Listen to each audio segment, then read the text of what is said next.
Como puderam ver, eu fui interrompido, mas já está tudo bem. As pessoas esquecem-se que têm direito a não comparência se quiserem protestar contra as condições de trabalho. Não é crime faltar nessas circunstâncias. No entanto, confesso, se tivesse de voltar atrás, não faria as coisas do mesmo modo. Eu lamento muito ter tido aquela atitude depois de ter discutido com um colega de quem eu tanto gosto, e ele sabe. O silêncio da Ordem dos Médicos tem sido incompreensível, estranho e comprometedor. Ela tem de dizer se continua a atribuir idoneidade formativa a um serviço que não cumpre as normas europeias por culpa do seu dirigente máximo, as regras estipuladas nos programas de formação, ou que nem sequer segue um programa de formação. Se concorda com um diretor que não está interessado em formar internos e que não manifesta as mínimas competências para o fazer, nem o bom senso necessário, e continua a dirigir um serviço daqueles. Se não querem formar internos, que não os admitam. Ou então escolham outra pessoa para dirigir o serviço. Há muitos outros cirurgiões do serviço com as qualidades certas e com mais currículo, quer académico, quer clínico. O diretor tem razão. É impossível continuar o meu internato com um diretor de serviço que é incompetente para me formar e ele já não tem condições para lá estar.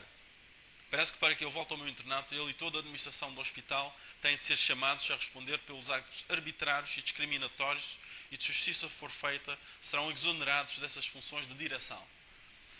Como interno, tenho o dever de zelar pela qualidade do meu internato, pela saúde dos doentes e pela sua segurança, e foi exatamente isso que eu fiz. Saí do serviço porque, se continuasse a aceitar aqueles horários, podia acontecer algum acidente. Ao primeiro, fui-me embora. Ainda bem que não aconteceu nada demais. Eu próprio transferi o doente para o UCI e deixei-o em segurança. Aliás, como sempre fazia no final de uma cirurgia. Como qualquer trabalhador, procuro melhores condições de trabalho e procuro ser feliz. Um colega meu dizia-me sempre que tinha de escolher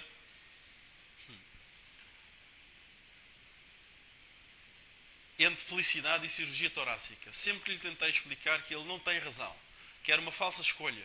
Agora estou a demonstrá-lo em actos. O facto de os meus colegas terem sido explorados e abusados a vida toda não implica que eu também tenha de o ser.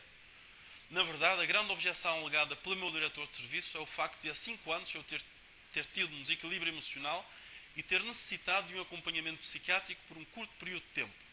O hospital apoia-o totalmente quando ele diz que o interno com antecedentes psiquiátricos não trabalha no seu serviço. O hospital apoia descaradamente uma atitude discriminatória dessas de um seu diretor de serviço. A administração do Hospital de São João tem de ser perguntado se acha que as pessoas com antecedentes psiquiátricos não têm condições para lá trabalhar. Eu, apesar dos acontecimentos terem 5 anos, nunca me passou pela cabeça discriminar ninguém. E nem o farei. A Ordem dos Médicos e também a Ministra da Saúde têm de se pronunciar sobre isto. É óbvio que o segredo médico foi violado. O diretor, meu colega, viola o meu processo clínico e torna-o público para satisfazer um propósito pessoal. Eu é que sou um perigo para os doentes e para os colegas. Se o critério para se trabalhar no Hospital de São João EPE for assim tão arbitrário, o Hospital de São João ficava amanhã mesmo com quase nenhum funcionário. Quanto ao processo disciplinar, ele é partido inútil e uma farsa, destinado unicamente a uma condenação encomendada. Recebi em 1 de junho de 2009 a notificação oficial do processo disciplinar. Recusei-o porque não cumpria as normas legais. Não indicava a data em que o processo foi instaurado. O processo deve ser instaurado até 10 dias após o despacho da administração,